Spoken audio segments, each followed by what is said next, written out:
for the opportunity to share with you some of the key insights and lessons that we have gained over a period of 7 years driving the Old Mutual Education Flagship project. I think it was important for us to play that video because it speaks about enabling positive futures, something that is very close to the theme of education and why, as Old Mutual, we've invested particularly in the education space. So today, we started with the project 7 years ago. And the Old Mutual Foundation at the time, which was in 2013, we bravely embarked on a very ambitious project, which we call the Education Flagship Project. We had plenty of good intentions at the time, and we had huge dose of hope and positive energy, and no less than 350 million to invest in a cause which, in our view, was a worthy cause to embark on. So along the way, we acquired a lot of insight, as you can imagine, and a lot of learnings, which is some of those that we are going to be sharing with you today.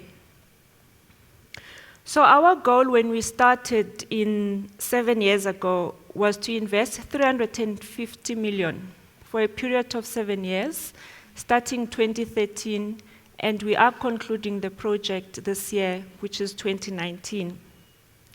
And the goal was to improve bachelor passes with maths and science for 250,000 learners in 7 provinces.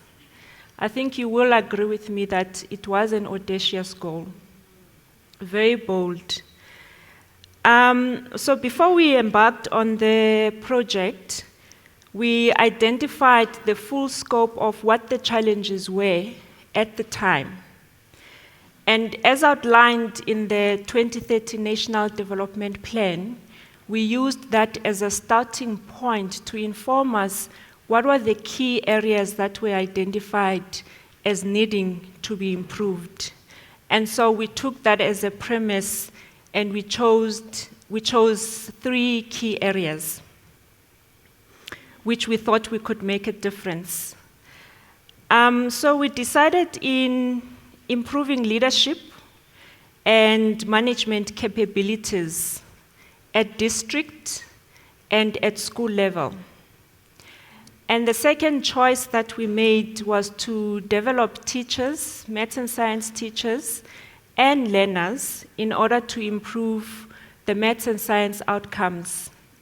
And the methodology that we used in that is digital resources. Then the last area was to strengthen the governance capabilities of school governing bodies. And at the time, and still today, our indicators of success that we track, we look at to what extent has the improvement happened in the quality of teaching and learning in the project schools. We also look at the increased number of bachelor passes with maths and science within the project schools that we have worked with.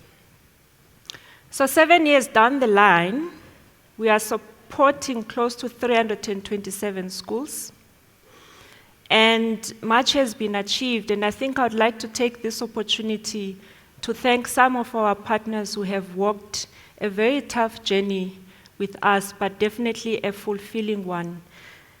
As we wrap up the project, one of the leadership interventions that we started in 2013 is now being scaled up. We are doing it in partnership with the Department of Education in the Eastern Cape, as well as with Seed Educational Trust. And the whole idea of scaling that up is that for 7 years or 6 years, we worked directly with schools and with a few circuit managers who supported those schools. And so the question is, now that we are exiting the schools, how do we leave them in a system that can and will be able to sustain itself? And so hence it was important to then take what had started on a small scale and now scaling up to the entire province, where all the circuit managers for each and every district in the Eastern Cape are then being equipped so that the system has the capacity to continue and to support schools better. So what did we learn? Early on in the project, the first thing that we learned, because it was quite a big goal and we were enthusiastic and we wanted to change the world, we soon learned that we were spreading ourselves too thinly, and therefore that could be a detriment to the project. So we had to pull back a bit, and so while we had envisaged that we will do 7 provinces, we then scaled that down to only 4 provinces. So currently the project is working in some districts in KZN. We work in Limpopo. We are in the Eastern Cape, as well as in Free State. And the other big lesson was the need for us, because if you think about the fact that we had said the project was for 7 years and that we were going to work with 7 provinces, the assumption was on a yearly basis we were going to go into a new province. So we had to keep ourselves back, and the reality was that if we were going to bring about lasting change to those schools, we needed to work with them for much longer than just a year or 2 years or even 3 years. So we committed ourselves to continue the journey with them to a time where we felt the learnings that we were doing and the project and the capacitation that we were bringing about was embedded within the system. We also learned that the sector is very complex, and we had underestimated the complexity. And so there are different challenges, there are different needs, and there's not a single non-governmental entity that can in fact attempt to do the work of the Department of Education. And so once you realize that, it pushes you to think about, how do I then implement my project? And the first and most important thing that we came to was collaboration and partnership, particularly with the Department of Education, is important, and that if they are not on board, it's not going to be easy to do the project.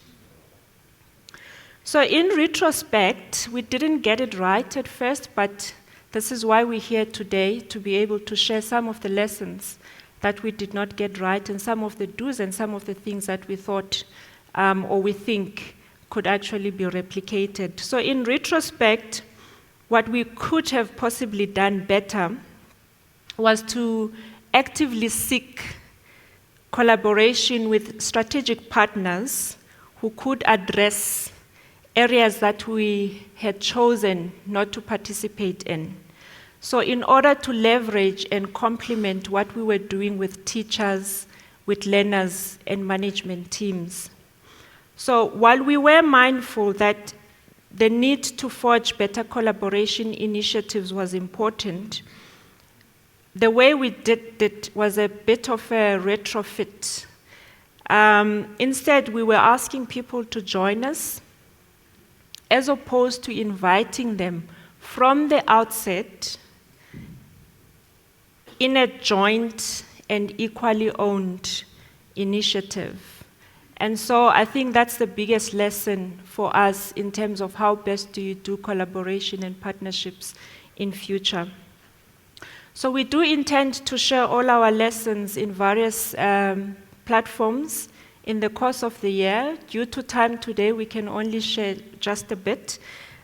Please visit the Trialogue Knowledge Hub. There's a lot of postings that we will be doing in that platform.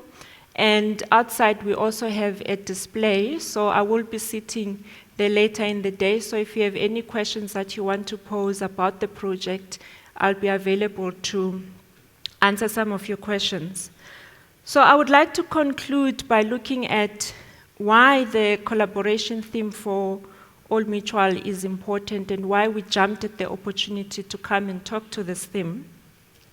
We do believe genuinely that collaboration and equal ownership of initiatives between the private sector will allow for greater systemic impact. For example, if Tiger Brands has a school feeding scheme, it makes sense to introduce a remedial reading program soon after the children have eaten so that they can learn better. The remedial program is likely to achieve much more this way than if it attempts to educate kids on empty stomachs. Ladies and gentlemen, education is not shaped only by the ideals and aspirations of parents and learners. Behind any education system, there is a socio-political and economic framework that determines the ultimate success of the recipients of any education system. What is missing in the current system is a correlation between what schools are producing and what the marketplace needs. So we do need to begin with a realistic end in mind. So unless there are opportunities for gainful employment and economic upliftment in South Africa, the education system will continue to produce increased frustration and anger in that the young matriculants will come out of the system with vocational expectations that the economic reality cannot support or match. So against this background, if there is not a deliberate interdepartmental collaboration by government, coupled with collaboration between the state, the private sector, and civil society, I am not sure if we will be able to obtain our 2030 National Development Plan goals in time. The time is now for business, for government, and civil society to partner, to collaborate, and to coordinate ourselves differently than how we have done in the past few years.